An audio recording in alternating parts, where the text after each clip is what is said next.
नमस्कार दोस्तों, कैसे हैं आप सभी? अच्छे होंगे। मैं सोनू लोहिया आपके नए यूट्यूब चैनल अकेडमी प्लस में आपका हार्दिक स्वागत करता हूं। आज का जो हमारी क्लास होगी, तो आज की क्लास होगी जो अभी आपका यूपी पैट की परीक्षा आयोजित हुई है, तो उसमें आपका जो 15 अक्टूबर की द्वितीय पाली में जो आपकी परीक्षा आयोजित हुई थी, तो जो उसमें आपका पेपर कंडक्ट कराया गया है, तो उस पेपर से संबंधित जो भी आपके जीएस से संबंधित क्वेश्चन उसमें दिए गए, साथ ही साथ उन जीएस से संबंधित क्वेश्चनों का जो आपका और विश्लेषण बनता है, तो उनका इस सीरीज में हम देखेंगे। तो देखते हैं जो आपके जीएस से संबंधित इसमें प्रश्न पूछे गए। तो इसमें आप देख रहे हैं स्क्रीन पर पहला क्वेश्चन देख रहे हैं कि 1930 में क्या है वर्ष आपका 1930। 1930 में महात्मा गांधी द्वारा जो सविनय अवज्ञा आंदोलन है शुरू करने का क्या कारण था। तो इसमें सविनय अवज्ञा आंदोलन की अगर बात करें तो इसमें आपको याद रखना है जो ब्रिटिश शासन थी, तो ब्रिटिश शासन की बुराइयों के लिए उनको दूर करने के लिए 11 सूत्री आपका कार्यक्रम वाले एक पत्र के माध्यम से वायसराय को बताना था, और उसे बोलते हैं सविनय अवज्ञा आंदोलन। उसके बाद में आप देख रहे हैं, उसके बाद आपका क्वेश्चन है 1857 के विद्रोह का परिणाम क्या था। तो जो आपका 1857 का विद्रोह आपका परिणाम हुआ, उस मतलब उसके बाद में जो 1857 के विद्रोह की आपकी क्रांति वगैरह ही हो गई। तो आपने पढ़ा होगा 1857 के विद्रोह के बाद एक आपका अधिनियम आया 1858 अधिनियम। कौन सा अधिनियम आया? 1858 अधिनियम। और 1858 अधिनियम में क्या हुआ, इसमें आपने पढ़ा होगा कि जो आपका भारत का शासन है, क्योंकि एक पद था आपका अभी तक जो चल रहा था, वो पद चल रहा था गवर्नर जनरल। तो ये चल रहा था, भारत का गवर्नर जनरल पद चल रहा था, इसको आपका खत्म कर दिया और रानी के प्रतिनिधि के रूप में एक नया पद बनाया गया, इसे बोलते हैं वायसराय। तो वायसराय कौन था? जो ब्रिटिश क्राउन है, ब्रिटिश क्राउन। तो रानी का प्रतिनिधि क्या कहलाता था? आपका वायसराय। और ये जो शासन है वास्तव में कहाँ चला गया? आपका ब्रिटिश क्राउन। तो आपने पढ़ा होगा कि ब्रिटिश क्राउन के शासन की शुरुआत 1858 से मानी जाती है और 1947 तक ब्रिटिश क्राउन का आपका शासनकाल माना जाता है। तो ये आपको याद रखना है। इसमें जो दूसरा वाला आप देख रहे हैं कि इसमें जो आपका ऑप्शन देखना है कि ऑप्शन कौन सा है, तो ईस्ट इंडिया कंपनी की शक्तियों को ब्रिटिश क्राउन में हस्तांतरित कर दिया गया, ये इसका आपका सही आंसर है। उसके बाद आगे बढ़ते हैं। 1857 में आपने पढ़ा होगा, जैसा 1857 है तो 1857 में इतना जरूर याद रखेंगे, 1857 का अगर विद्रोह पूछ रहा है, विद्रोह, तो विद्रोह आपने पढ़ा है ये आपका किसने किया था? ये 34वीं रेजिमेंट के सिपाही थे। 34वीं रेजिमेंट के सिपाही कौन थे? मंगल पांडे। तो मंगल पांडे ने किया था। और मंगल पांडे ने कहाँ से किया था? ये किया था बैरकपुर पश्चिम बंगाल। कहाँ से किया? बैरकपुर पश्चिम बंगाल। तो इसे ध्यान रखेंगे। अगर आपसे पूछा 1857 का विद्रोह, तो आप बताएंगे 34वीं रेजिमेंट के सिपाही मंगल पांडे ने कहाँ से किया था? बैरकपुर पश्चिम बंगाल, यहाँ से आपका किया था। फिर बाद में मंगल पांडे को गिरफ्तार करके फांसी दे दी गई थी। और इसमें आपने पढ़ा हो 1857 की क्रांति। 1857 की क्रांति की अगर बात करें तो 1857 की क्रांति आपने पढ़ी है, ये आपकी 10 मई 1857। कब है समय आपका? 10 मई 1857 को। तो ये कहाँ से शुरू हुई थी? ये शुरू हुई थी आपकी मेरठ से। तो दोनों में क्वेश्चन अलग अलग है। अगर क्रांति पूछ रहा है तो मेरठ बताएंगे, और विद्रोह पूछ रहा है तो क्या बताएंगे आप? बैरकपुर बताएंगे। क्लियर हो गया? ये भी इसमें याद रखेंगे। अब आगे क्वेश्चन देख रहे हैं, निम्नलिखित में से कौन सा पृथ्वी का सबसे बड़ा अंतःस्थलीय जल निकाय है? पृथ्वी का सबसे बड़ा अंतःस्थलीय जल निकाय का मतलब है आपका जो पृथ्वी है, पृथ्वी पर सबसे बड़ी झील कौन सी है? तो पृथ्वी पर सबसे बड़ी झील, तो इसमें आप पढ़ते हैं कौन सी झील है जी? आपकी कैस्पियन सागर। कौन सी? आपके कैस्पियन सागर, ये आपकी सबसे बड़ी झील है। और कैस्पियन सागर कौन से देश में स्थित है? रूस में। और आपसे अगर ये पूछा जाए कि विश्व में मीठे पानी की सबसे बड़ी झील कौन सी है, तो विश्व में मीठे पानी की सबसे बड़ी झील कौन सी? सुपीरियर झील। कौन सी झील है? सुपीरियर झील। सुपीरियर झील कहाँ पर है? ये कनाडा। और दूसरा देश कौन सा है? यूएसए। कौन सा देश है? कनाडा और यूएसए, इसकी सीमा पर है सुपीरियर झील। उसके बाद अगर आपसे पूछ रहा है कि विश्व की सबसे गहरी झील कौन सी है, तो इसे भी याद रखेंगे, बैकाल झील। और बैकाल झील कहाँ पर है? बैकाल झील आपकी रूस में स्थित है। आपसे पूछा जाए कि भारत की सबसे बड़ी झील कौन सी है, भारत में अगर पूछ रहा है तो उसे भी याद रखेंगे, भारत की सबसे बड़ी झील कौन सी है, तो इसे भी याद रखेंगे कि सबसे बड़ी झील कौन सी आपके। तो इसमें आप याद रखेंगे कौन सी झील है भारत की सबसे बड़ी झील। तो इसमें याद रखेंगे चिल्का झील। कौन सी झील है? चिल्का झील। और चिल्का झील कहाँ पर है? चिल्का झील आपके उड़ीसा में। कहाँ पर है? आपका उड़ीसा में। और ये भी पूछा जाता है कि भारत में खारे पानी की सबसे बड़ी तटीय झील पूछ रहा है तो चिल्का झील। और ऐसे अगर सिंपल आए कि भारत में खारे पानी की सबसे बड़ी झील तो आप करते हैं सांभर झील। तो आपसे पूछा जाए भारत में खारे पानी की सबसे बड़ी झील तो इसे याद रखेंगे सांभर झील। सांभर झील कहाँ पर है? ये आपका राजस्थान में। और भारत में मीठे पानी की सबसे बड़ी झील कौन सी है? वूलर झील। कौन सी झील है? वूलर झील। वूलर झील कहाँ पर है? जम्मू कश्मीर में। तो इन क्वेश्चन को भी ध्यान रखेंगे, ये आपके विगत परीक्षाओं में पूछ लिए गए हैं। तो आपसे पूछा जाए विश्व की सबसे बड़ी झील कौन सी है तो इसमें याद रखेंगे कैस्पियन सागर। कौन सी है? कैस्पियन सागर। आपसे पूछा जाएगा मीठे पानी की सबसे बड़ी झील कौन सी है? सुपीरियर झील। कौन से? सुपीरियर झील। कहाँ पर है? कनाडा और यूएसए पर। आपका पूछा जाए कि सबसे गहरी झील कौन से? बैकाल झील। कहाँ पर है? रूस में। आपसे पूछेगी भारत में जो सबसे बड़ी झील कौन से? चिल्का झील। कहाँ पर है? उड़ीसा। आपसे पूछेगी आपका जो खारे पानी की सबसे बड़ी झील कौन है? सांभर झील। कहाँ पर है? राजस्थान। और मीठे पानी की सबसे बड़ी झील कौन से है? वूलर झील। तो ये कहाँ पर? आपके जम्मू कश्मीर में। इससे आपको ये क्वेश्चन और आपके मिल गए। इसी के साथ अब आगे बढ़ते हैं। इसी में आप देख रहे हैं नेक्स्ट जो क्वेश्चन है, निम्नलिखित में से कौन सा स्वतंत्र भारत का भारतीय गवर्नर जनरल था? तो पहला वाला इसमें पूछ रहा है, पहला और अंतिम यही थे। तो आपने पढ़े होंगे कौन है? सी राजगोपालाचारी। कौन थे जी? सी राजगोपालाचारी।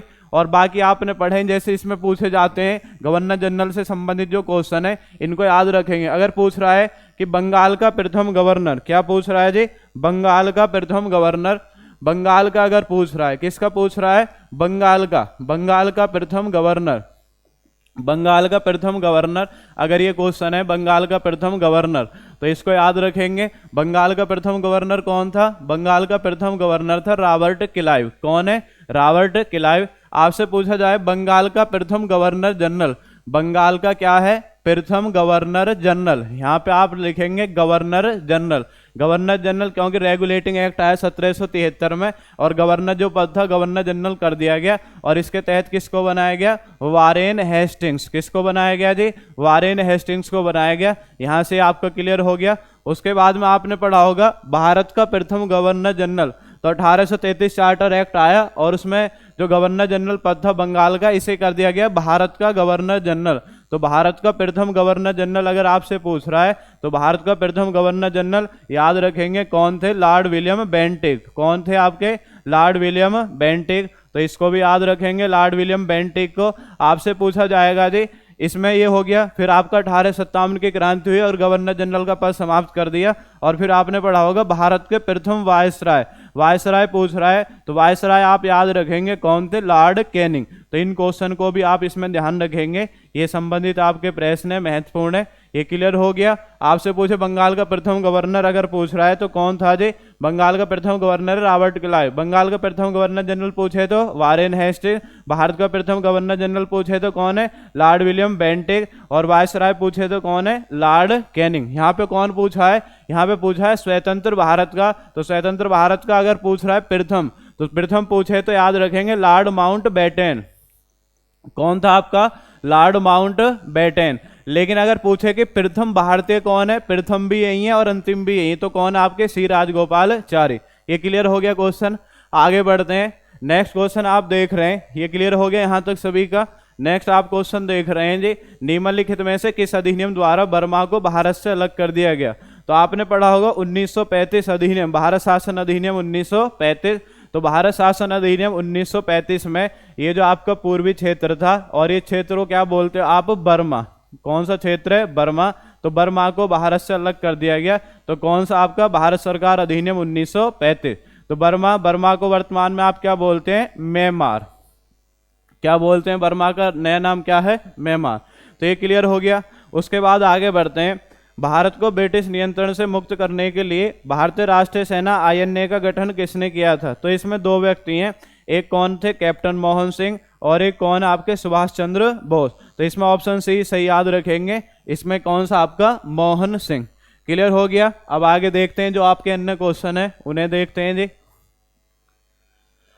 देख रहे हैं क्वेश्चन, सागौन के जंगल भारत के निम्नलिखित में से किस राज्य में मिलते हैं? तो सागौन के जंगल आपके कहाँ पे मिलते हैं? मध्य प्रदेश में। कहाँ पे मिलेंगे? मध्य प्रदेश। सागौन के जंगल कहाँ मिलेंगे? मध्य प्रदेश। तो याद रखेंगे। आपसे पूछा जाए कि भारत में सर्वाधिक वन क्षेत्रफल वाला राज्य, सर्वाधिक वन क्षेत्रफल वाला राज्य, तो वो सर्वाधिक वन क्षेत्रफल वाला राज्य पूछे तो कौन सा राज्य है? मध्य प्रदेश। कौन सा है? मध्य प्रदेश।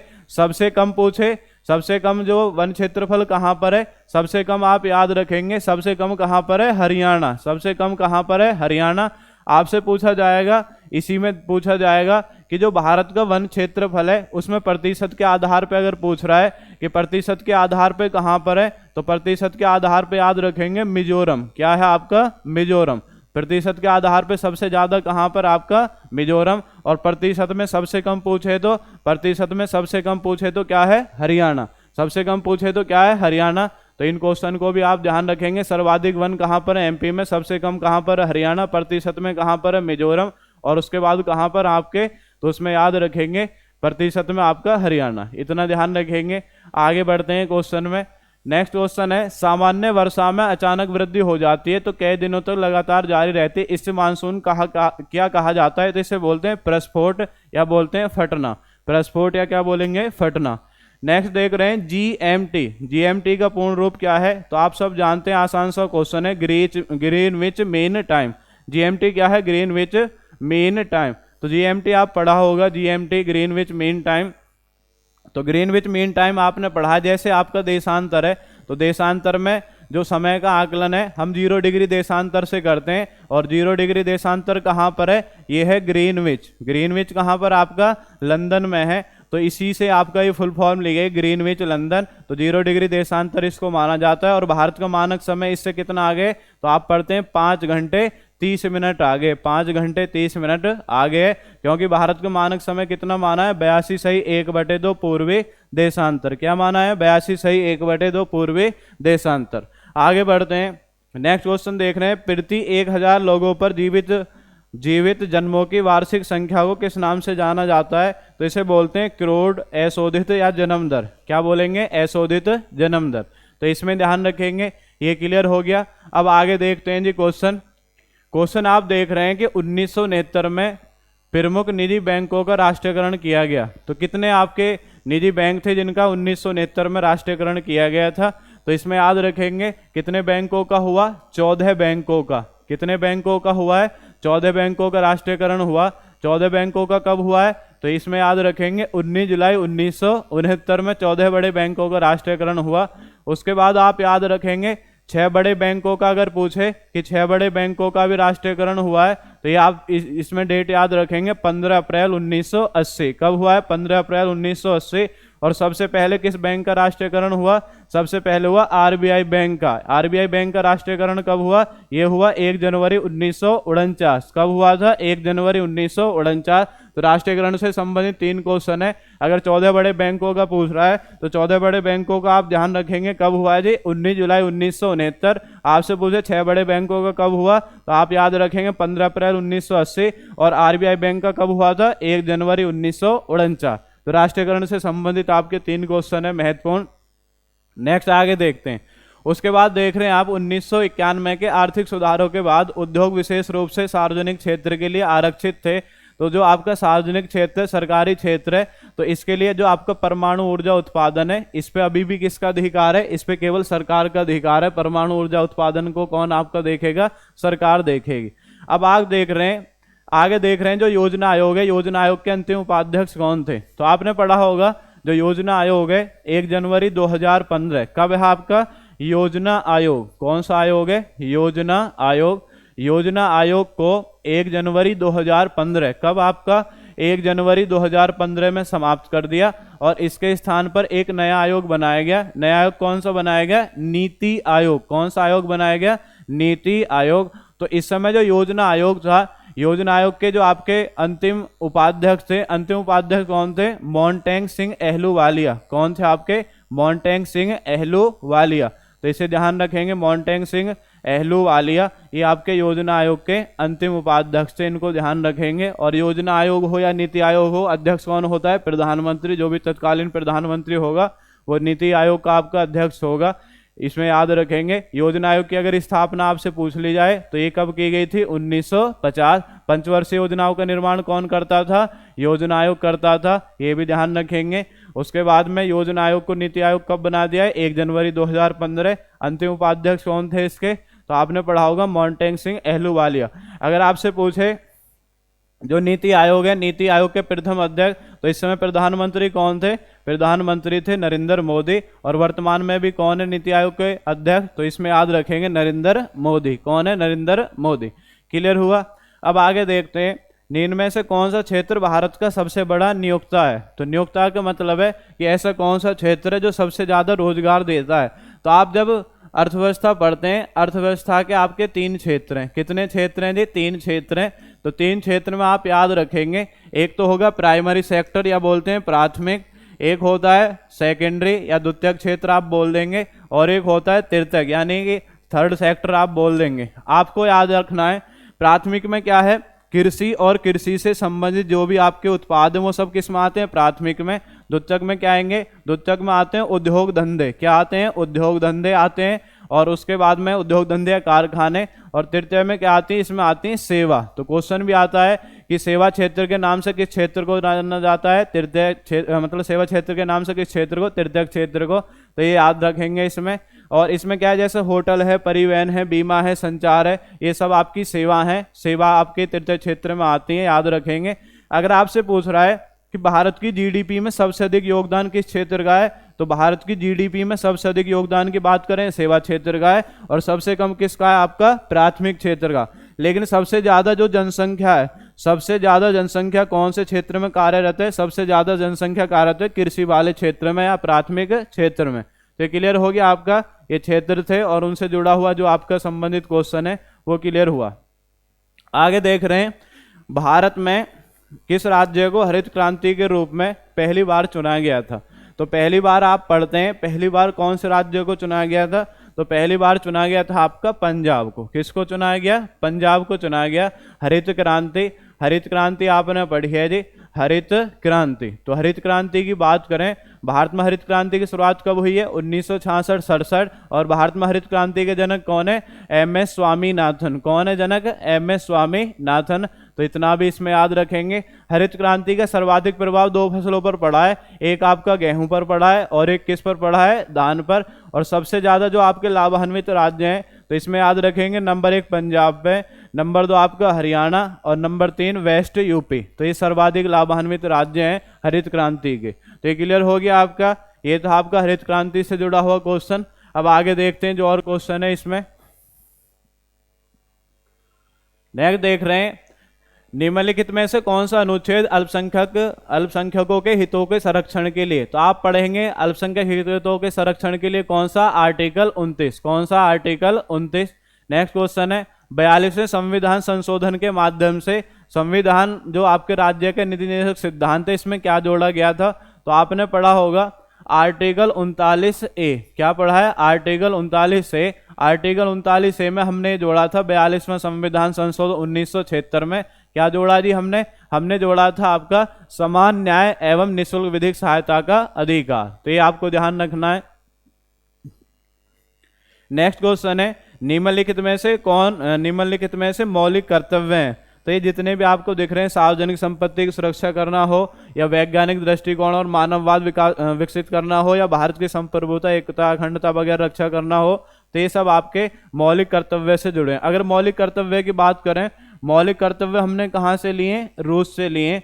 और मौलिक कर्तव्य प्रारंभ में नहीं थे जब भारतीय संविधान लागू हुआ 26 जनवरी 1950, क्योंकि मौलिक कर्तव्य हमने कौन से संशोधन में जोड़े हैं? ये जोड़े हैं 42वां संविधान संशोधन 1976। और प्रारंभ में इनकी कुल संख्या कितनी थी? 10। और अब वर्तमान में कितने? 11। क्योंकि 86वें संविधान संशोधन 2002 में जो बच्चों की शिक्षा से संबंधित है वो भी हमने आपका जोड़ा था। और मौलिक कर्तव्य का उल्लेख कौन सा आर्टिकल में मिलता है? मतलब आपसे भाग पूछे, भाग कौन सा है? 4 के। और आर्टिकल पूछे, आर्टिकल याद रखें 51 के। कौन सा आर्टिकल है? 51 के।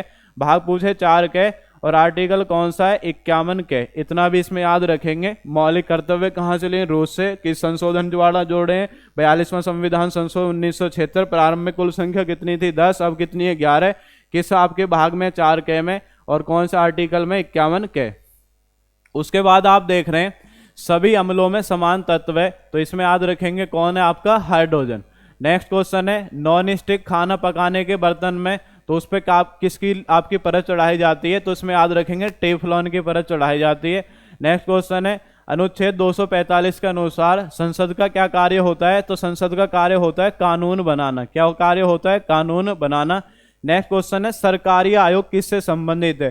तो सरकारी आयोग किससे संबंधित है? केंद्र राज्य संबंध। किससे? केंद्र राज्य संबंध। इसमें आप याद रखेंगे 4 आयोग बड़े महत्वपूर्ण है।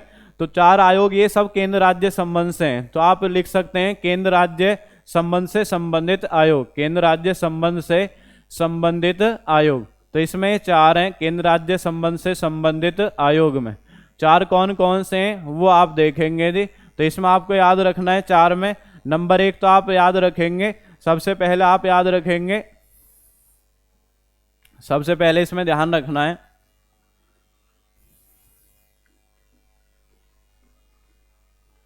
एक आपने पढ़ा होगा, एक तो आपने पढ़ा है राजमन्नार आयोग। कौन सा आयोग है? राजमन्नार आयोग। एक तो ये पढ़ा है आपने राजमन्नार आयोग। और एक आपने पढ़ा है जी सरकारिया आयोग। कौन सा आयोग है? सरकारिया आयोग। कौन सा आयोग है? सरकारिया आयोग। और एक आपने कौन सा पढ़ा है? एक पढ़ा है मदन मोहन पुंछी आयोग। कौन सा आयोग है? मदन मोहन पुंछी आयोग। कौन सा आयोग है आपका? मदन मोहन पुंछी आयोग। मदन मोहन पुंछी आयोग। तो ये ध्यान रखेंगे आप, जो आपके केंद्र राज्य संबंध है, केंद्र राज्य संबंध से आपके जो जुड़े हुए आयोग हैं, तो आपने पढ़ लिया कौन सा है? राजमन्नार आयोग, सरकारी आयोग और मदन मोहन पुंछी आयोग। इनको ध्यान रखना। एक और आप ध्यान रखेंगे इसी में, एक आपका शीतलवाड़ आयोग। कौन सा आयोग है? शीतलवाड़ आयोग। अब इनको आपको क्रम से याद रखना है। अगर आपसे पूछ रहा है जो शीतलवाड़ आयोग है, शीतलवाड़ आयोग कब बना? ये बना जी 1966 में। राजमन्नार आयोग कब बना? ये बना 1969 में। सरकारी आयोग कब बना? ये बना 1983 में। और मदन मोहन पुंछी आयोग कब बना? 2007 में। कब बना? 2007। तो इनको याद रखेंगे केंद्र राज्य संबंध से संबंधित आयोग। तो नंबर 1 आप याद रखेंगे शीतलवाड़ आयोग कब है? 1966। राजमन्नार आयोग कब है? 1969। सरकारी आयोग कब है? 1983। और मदन मोहन पुंछी आयोग कब है? 2007। तो इस तरीके से आपके 4 प्रमुख आयोग हैं जो आपके केंद्र राज्य संबंध से संबंधित है। आगे देख रहे हैं जी, क्लियर हुआ? अब आगे जो क्वेश्चन है कि जो आपका प्रकाश वर्ष है, प्रकाश वर्ष का प्रयोग किसको मापने के लिए करते हैं? तो इसमें जो आपके ऑप्शन दे रखे हैं उसके आधार पर ध्यान रखेंगे। जो आपकी तारकीय दूरी है, जो खगोलीय दूरी आप कह सकते हैं, क्या होती है आपकी? खगोलीय दूरी। खगोलीय दूरी को मापने के लिए किसका प्रयोग किया जाता है? तो खगोलीय दूरी को मापने के लिए प्रयोग किया जाता है प्रकाश वर्ष। फिर बात आती है जी प्रकाश वर्ष है तो खगोलीय दूरी को मापने के लिए इसका प्रयोग करते हैं। तो इसमें आपको याद रखना है खगोलीय दूरी है क्या? तो सूर्य और पृथ्वी के बीच की दूरी को क्या बोलते हैं? सूर्य। क्या है? सूर्य। सूर्य और पृथ्वी के बीच की दूरी क्या कहलाती है? ये कहलाती है खगोलीय दूरी। क्या कहलाती है जी? खगोलीय दूरी कहलाती है। सूर्य और पृथ्वी के बीच की दूरी खगोलीय दूरी।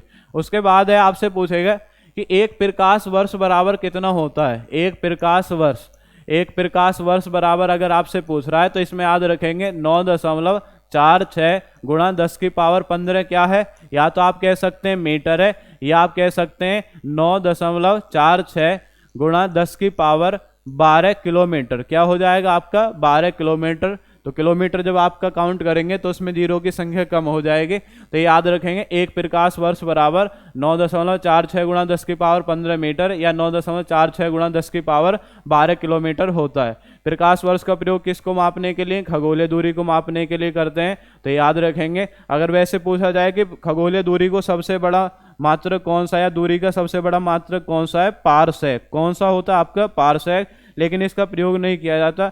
एक पारसेक बराबर, ऐसे भी आ जाता है क्वेश्चन कि एक पारसेक बराबर कितने प्रकाश वर्ष होता है? तो इसमें याद रखेंगे 3.26। 3.26 क्या होता है? प्रकाश वर्ष। क्या होता है? प्रकाश वर्ष। क्लियर हो गया? एक पारसेक बराबर 3.26 प्रकाश वर्ष। तो ये खगोलीय दूरी को मापने के लिए प्रयोग करते हैं। आगे बढ़ते हैं इसी क्रम में। ये क्लियर हो गया?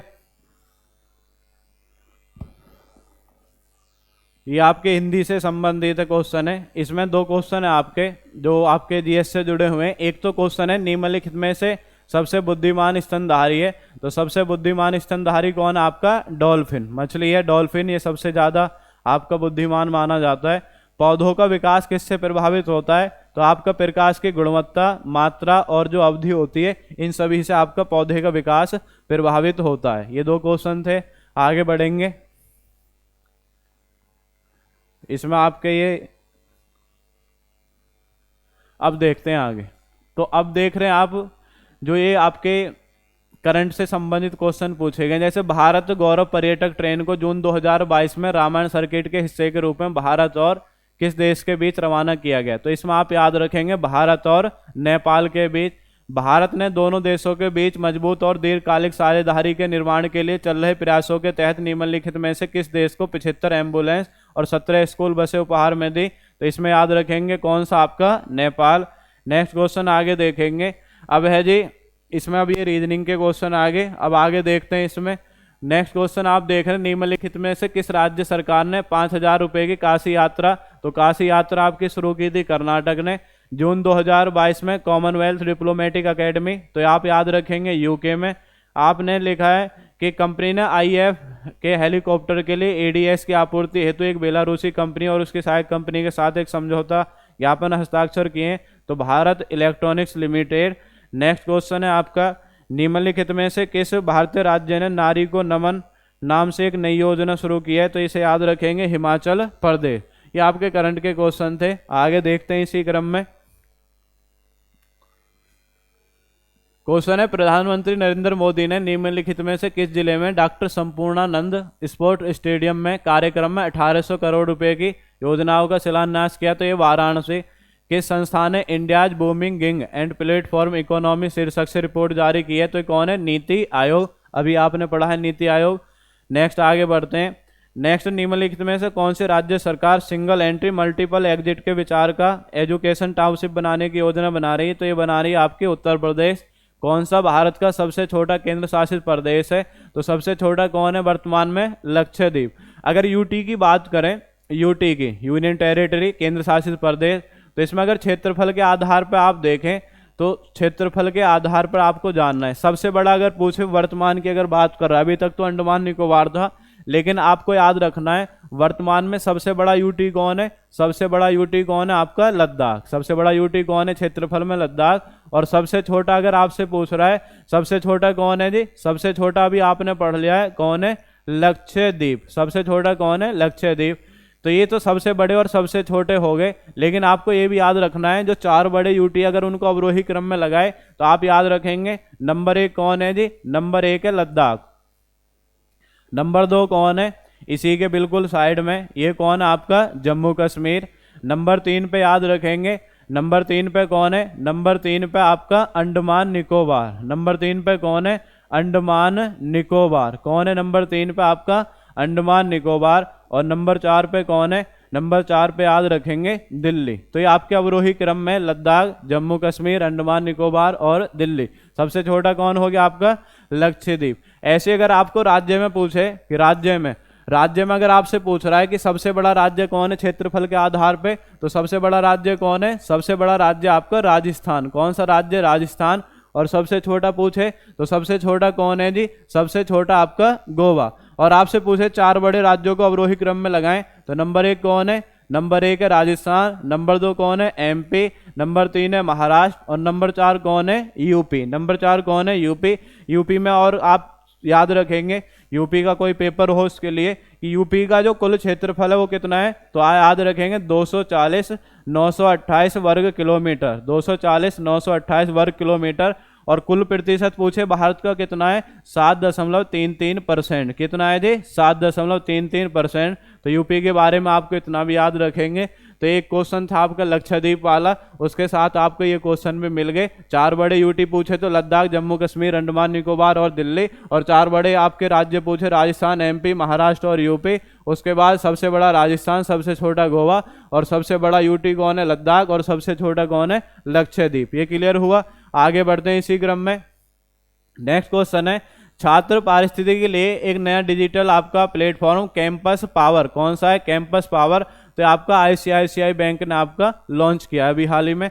नेक्स्ट क्वेश्चन है, भारत के कितने राज्य बांग्लादेश के साथ सीमा साझा करते हैं।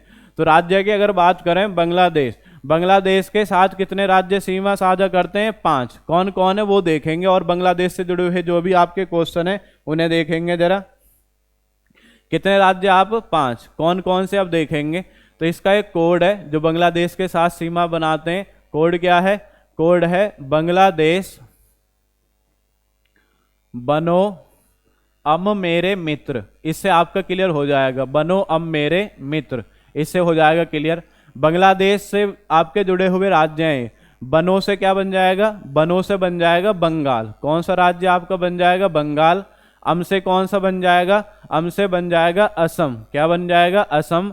मे से क्या बन जाएगा? मेरे से, पूरे से, इससे बन जाएगा मेघालय। क्या बन जाएगा? मेघालय।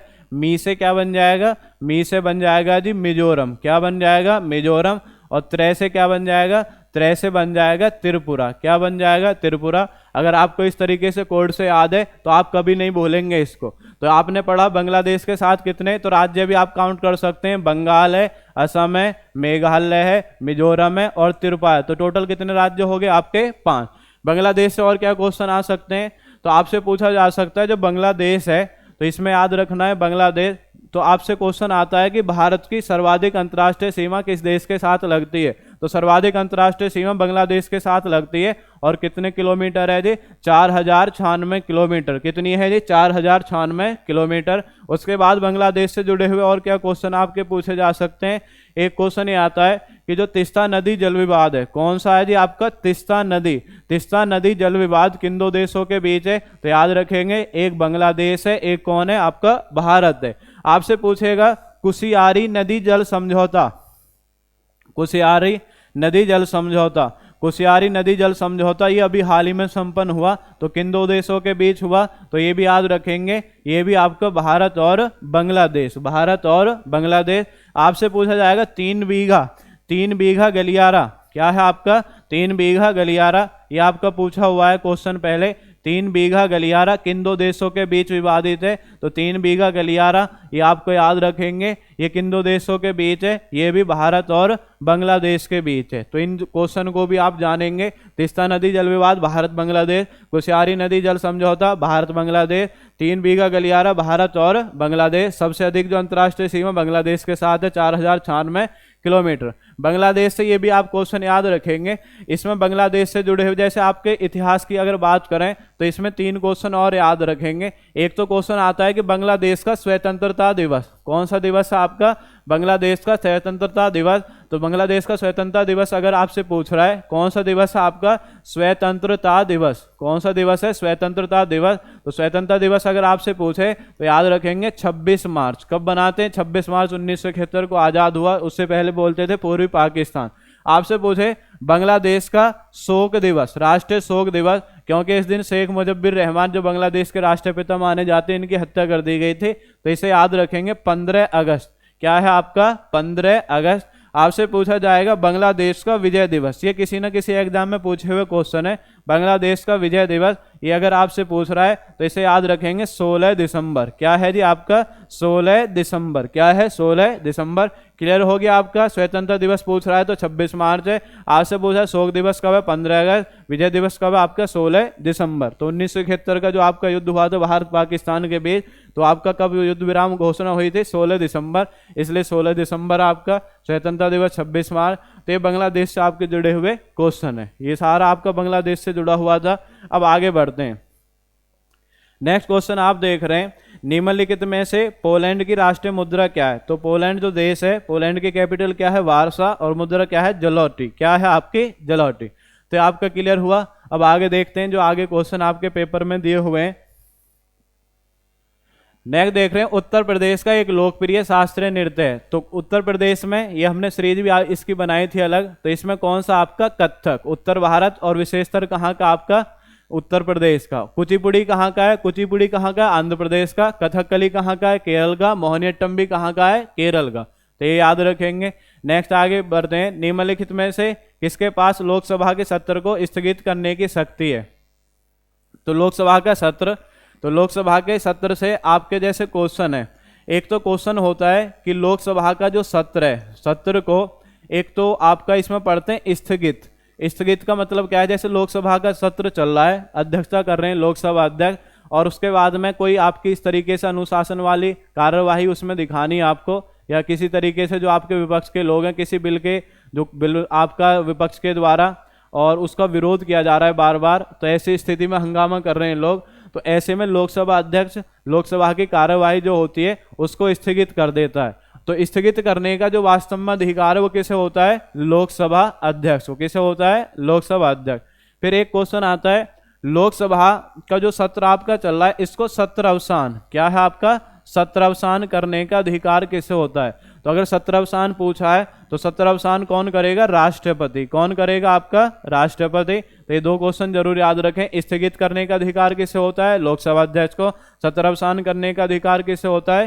राष्ट्रपति को। अगर आपसे पूछा जाए जो संसद का संयुक्त अधिवेशन होता है, संयुक्त अधिवेशन या संयुक्त बैठक आप कह सकते हैं, संयुक्त अधिवेशन, तो संयुक्त अधिवेशन कौन से आर्टिकल में दिया गया है? 108। तो इसमें आपने पढ़ा होगा, इसको आहूत कौन करता है? बुलाता कौन है? आहूत करने का अधिकार किसे होता है? आहूत करने का अधिकार होता है प्रेसिडेंट को, राष्ट्रपति को। और आपको याद रखना है इसकी अध्यक्षता कौन करता है? इसकी अध्यक्षता कौन करता है? अध्यक्षता करता है लोकसभा अध्यक्ष। कौन करेगा? लोकसभा अध्यक्ष। तो ये भी याद रखेंगे, इससे संबंधित जुड़ा हुआ क्वेश्चन है। क्लियर हुआ? आगे बढ़ते हैं इसी क्रम में। नेक्स्ट क्वेश्चन है अंतर्राष्ट्रीय अहिंसा दिवस।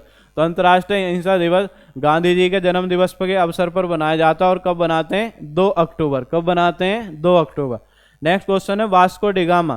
तो वास्को डिगामा आपने पढ़ा होगा, जो आपके यूरोपीय यात्री हैं तो उनके आने का जो क्रम है, तो सबसे पहले कौन आया था? Vasco da Gama. और वास्को डिगामा कहाँ पे आया? वास्को डिगामा आया था किससे?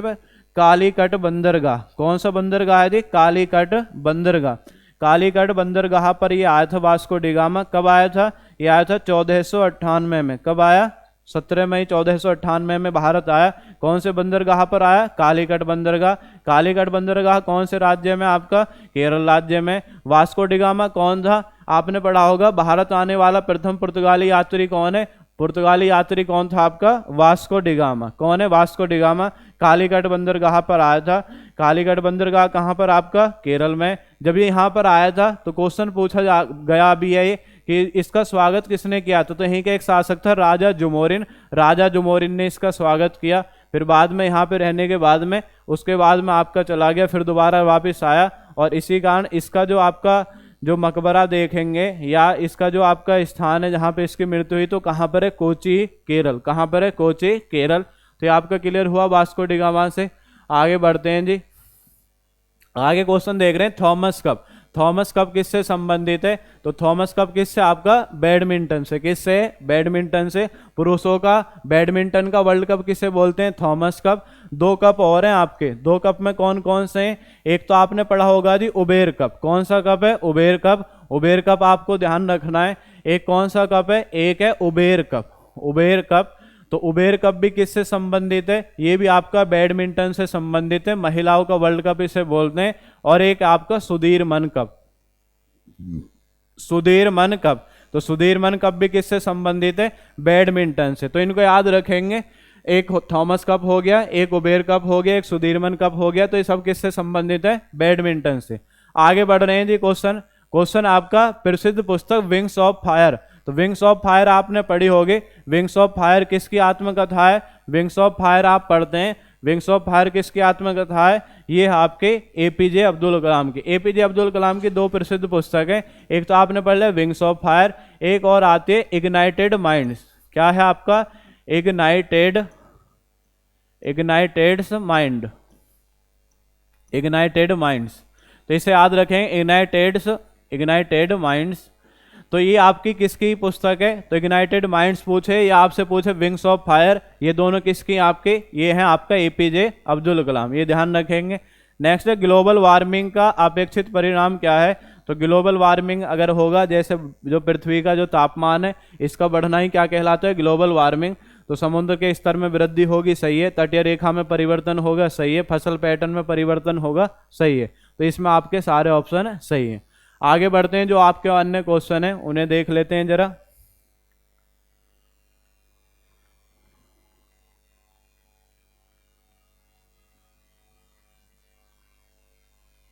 अब इसमें देख रहे हैं जो जीएस से संबंधित क्वेश्चन है। 4 क्वेश्चन और आपके अवशेष हैं। क्वेश्चन क्या है, एक क्वेश्चन तो है जजिया फिर से लगाने वाला मुगल शासक का नाम लिखिए। तो जजिया कर की अगर बात करें, कौन सा करे आपका जजिया कर। कौन सा कर आपका जजिया कर। कौन सा कर है जजिया कर। तो जजिया कर आपका सबसे पहले किसने लागू किया था, सबसे पहले लागू किया था भारत में मोहम्मद बिन तुगलक। ये आपका भारतीय इतिहास पढ़ेंगे तो जब आपको मालूम पड़ेगा सबसे पहले किसने लागू किया था, मोहम्मद बिन तुगलक। लेकिन मोहम्मद बिन तुगलक जब इसने आक्रमण किया सिंध क्षेत्र पर, तो सिंध क्षेत्र पर इसने ये आपका जजिया कर लागू किया। जजिया कर है क्या, जजिया कर एक आपका धार्मिक कर है जो आपका गैर मुस्लिमों से वसूल किया जाता था। तो सबसे पहले मोहम्मद बिन तुगलक ने सिंध क्षेत्र पर लागू कर दिया। उसके बाद में मोहम्मद बिन तुगलक आपने पढ़ा होगा, फिर उसके बाद आक्रमण करने के बाद ये चला गया। फिर आप पढ़ेंगे आगे, जब आप दिल्ली सल्तनत काल पढ़ते हैं तो आपसे पूछा जाएगा कि जजिया कर को भारत में लागू करने वाला शासक, भारत में लागू करने वाला पहला शासक, भारत में लागू करने वाला पहला शासक। तो भारत में लागू करने वाला पहला शासक अगर आपसे पूछे, क्योंकि इसने तो केवल सिंध क्षेत्र पर क्या, पूरे भारत में अगर पूछ रहा है भारत में लागू करने वाला पहला शासक, तो इसे आप ध्यान रखेंगे ये कौन था जी, ये कौन है, इसमें याद रखेंगे अलाउद्दीन खिलजी। कौन है, अलाउद्दीन खिलजी। अब आपसे पूछा जाएगा क्वेश्चन ब्राह्मणों पर, क्योंकि पहले ब्राह्मण इससे बचे हुए थे, ब्राह्मणों पर भी, तो आप याद रखेंगे ब्राह्मणों पर जजिया कर लगाने वाला शासक कौन है। ब्राह्मणों पर अगर पूछे तो इसमें याद रखेंगे फिरोज शाह तुगलक। कौन है, फिरोज शाह तुगलक। उसके बाद में आप जजिया कर में से याद रखेंगे जो जजिया कर है, जजिया कर आप याद रखेंगे जजिया कर किसने समाप्त कर दिया था। अगर समाप्त की बात करें तो जजिया कर आपका 1564 में, कब जी, आपका 1564 में। 1564 में मुगल वंश का शासक कौन था, अकबर। अकबर ने समाप्त कर दिया था जजिया कर। उसके बाद पुणे अगर बात करें, पुणे किसने लागू किया, पुणे लागू किया था ये औरंगजेब ने। किसने लागू किया, औरंगजेब ने। औरंगजेब ने कब लागू किया था, औरंगजेब ने आपका लागू किया था 1679 में। तो ये सब क्वेश्चन पूछे गए हैं, आपका 1679 में लागू किया औरंगजेब ने। उसके बाद में आप पढ़ेंगे आगे, फिर 1713 में इसको समाप्त कर दिया। 1713 में किसने, तो एक शासक था आपके जहांदर शाह। कौन है आपके, जहांदर शाह। आपने पढ़ा भी होगा कि मुगल वंश के किस सम्राट को लंपट मूर्ख कहा जाता है, तो जहांदर शाह। तो 1713 में फिर आपका जहांदर शाह ने समाप्त कर दिया। उसके बाद अगर आपसे पूछे फिर 1717 में लागू कर दिया। 1717 में किसने लागू कर दिया, फर्रुख सियार। किसने लागू कर दिया, फर्रुख सियार। ये भी कौन शासक है, ये मुगल शासक है, फर्रुख सियार ने लागू कर दिया। फिर सदा के लिए 1720 में इसका अंत हो गया, और 1720 में जो इसका अंत है वो आपका किसने कर दिया, वो कर दिया आपका मोहम्मद शाह ने। किसने कर दिया, मोहम्मद शाह। तो मोहम्मद शाह भी आपके कौन से वंश से संबंधित है, मुगल वंश। किससे संबंधित है, मुगल वंश। तो आपके सब प्रश्न किससे जुड़े हैं, जजिया कर से। जजिया कर लागू करने वाला पहला शासक पूछे तो मोहम्मद बिन तुगलक, तो सिंध क्षेत्र में लागू किया। आपसे अगर पूछ रहा है कि जजिया कर को भारत में लागू करने वाला शासक कौन है, तो भारत में लागू करने वाला शासक कौन है, अलाउद्दीन खिलजी। ब्राह्मणों पर किसने लागू किया, फिरोज शाह तुगलक ने। आपसे पूछे जजिया कर किसने समाप्त कर दिया, 1564 में अकबर ने समाप्त कर दिया। पुणे किसने लागू कर दिया, 1679 में औरंगजेब ने लागू कर दिया। फिर 1713 में किसने समाप्त कर दिया, जहांदर शाह ने। फिर उसके बाद 1717 में फर्रुख सियार ने लागू कर दिया। और उसके बाद 1720 में सदा के लिए मोहम्मद शाह पढ़ते हैं, रंगीला बादशाह, कि मोहम्मद शाह ने आपका सदा के लिए से समाप्त कर दिया। तो इससे जुड़े हुए आपके क्वेश्चन है जो जजिया कर है। अब आगे देखते हैं जो नेक्स्ट क्वेश्चन है। क्लियर हो गया। नेक्स्ट क्वेश्चन आप देख रहे हैं, निम्नलिखित में से किस अंग्रेजों द्वारा शुरू किए गए सबसे महत्वपूर्ण योगदानों में से एक माना जाता है। तो ये आपका रेलवे की जो शुरुआत है, रेलवे की शुरुआत को सबसे ज़्यादा महत्वपूर्ण योगदानों में से एक माना जाता है, क्योंकि परिवहन की बड़ी समस्या थी। तो इसलिए आपने पढ़ा भी होगा कि भारत में सबसे पहले जो रेलगाड़ी का परिचालन है तो ये 1853 में आपके दो आपके शहर हैं, आपने पढ़ा होगा मुंबई से और ठाणे के बीच। मुंबई से और ठाणे के बीच कितने किलोमीटर चली थी जी, 34 किलोमीटर। और इस समय भारत के जो आपके वायसराय थे या गवर्नर जनरल आप पढ़ते हैं, कौन थे, लॉर्ड डलहौजी। तो याद रखेंगे भारत में सबसे पहले रेलगाड़ी का परिचालन 1853 में किन दो स्थानों के बीच, मुंबई से ठाणे के बीच, कितने किलोमीटर, 34 किलोमीटर। किसके शासनकाल में, लॉर्ड डलहौजी के शासनकाल में। तो क्लियर हुआ। आगे क्वेश्चन है, पंचतंत्र की कथाएं किसके द्वारा लिखी गई हैं। तो पंचतंत्र जो आपकी कथाएं ये लिखी हैं विष्णु शर्मा। किसने लिखी हैं, विष्णु शर्मा ने ये लिखी हैं। आगे क्वेश्चन है, गौतम बुद्ध ने सारनाथ में अपना पहला उपदेश दिया, तो इसे हम किस नाम से जानते हैं? प्रथम उपदेश की जो घटना है, तो इनकी 3 घटना बड़ी मोस्ट इंपोर्टेंट है। कितनी घटना है जी आपकी? 3। तो 3 घटना में आप याद रखेंगे 3 घटना कौन कौन सी हैं, तो 3 घटना याद रखेंगे। इसमें 3 घटना है, 3 घटना, 3 घटना आपकी गौतम बुद्ध से संबंधित है। 3 में कौन कौन सी है? एक तो आप याद रखेंगे, एक तो है जी आपका महाभिनिष्क्रमण। क्या है? एक है महाभिनिष्क्रमण, महाभिनिष्क्रमण। एक क्या है? एक आपके धर्म चक्र परिवर्तन, धर्म चक्र परिवर्तन। एक क्या है? धर्म चक्र परिवर्तन। और एक क्या है? एक है महापरिनिर्वाण। ये आपकी पूछ ली जाती है, महापरिनिर्वाण। तो आपसे पूछा जाएगा जो महाभिनिष्क्रमण क्या है? महाभिनिष्क्रमण है जब इन्होंने घर त्याग दिया, तो घर त्यागने की जो घटना है, घर त्यागने की घटना क्या है जी आपका? घर त्यागने की घटना। घर त्यागने की घटना क्या है? महाभिनिष्क्रमण। क्या है आपका? घर त्यागने की घटना। घर त्यागने की घटना क्या है? तो इसे याद रखेंगे, ये क्या कहलाती है आपकी? महाभिनिष्क्रमण।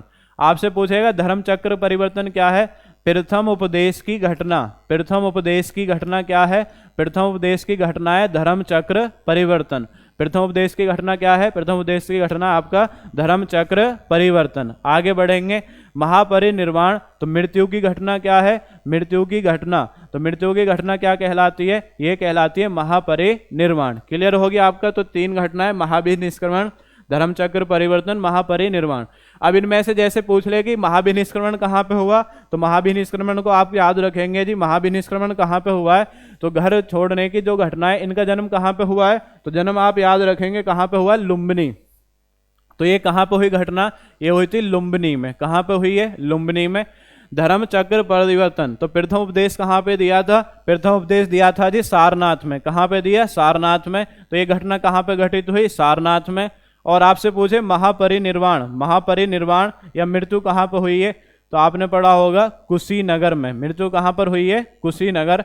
तो इनको आप ये भी याद रखेंगे कि कौन सी घटना कौन से आपके स्थान पर घटित हुई है। ये मैंने आपको क्रम से बता दिया सभी को। बाकी आप बौद्ध धर्म के बारे में सारा डिटेल्स पढ़ते ही हैं, सब जो क्लास आपकी चलेगी तो उसमें आप देखेंगे। नेक्स्ट क्वेश्चन आगे बढ़ते हैं। नेक्स्ट क्वेश्चन है, निम्नलिखित में से किस शासक के दरबारी कवि हरिसेन थे? तो दरबारी कवि आपके ये 2 बहुत ज्यादा पूछे जाते हैं। एक कौन? आपका हरिसेन। हरिसेन किसका दरबारी कवि था? हरिसेन था समुद्रगुप्त का। किसका दरबारी कवि? आपका समुद्रगुप्त का दरबारी कवि कौन है? हरिसेन। और एक याद रखेंगे, एक कौन आता है बहुत ज्यादा? एक बहुत आता है बाणभट्ट। कौन आता है जी? बाणभट्ट। बाणभट्ट किसका दरबारी कवि है? बाणभट्ट था हर्षवर्धन का। किसका दरबारी कवि था आपका? हर्षवर्धन। बाणभट्ट पूछे तो हर्षवर्धन का है। हरिसेन इस पेपर में पूछा है तो ये किसका दरबारी कवि था? समुद्रगुप्त का। क्लियर हो गया? तो ये आपका पेपर का विश्लेषण था। पेपर में जो भी इससे संबंधित जीएस से संबंधित क्वेश्चन थे उन सभी का अच्छे से आपको विश्लेषण किया, और इसी के साथ जो जीएस से संबंधित आपके प्रश्न बने जो आपके आगामी परीक्षा के लिए महत्वपूर्ण है वो सभी आपको अच्छे से इसमें बताए। तो इसी के साथ आपसे विदाई लेते हैं। धन्यवाद। जय हिंद, जय भारत।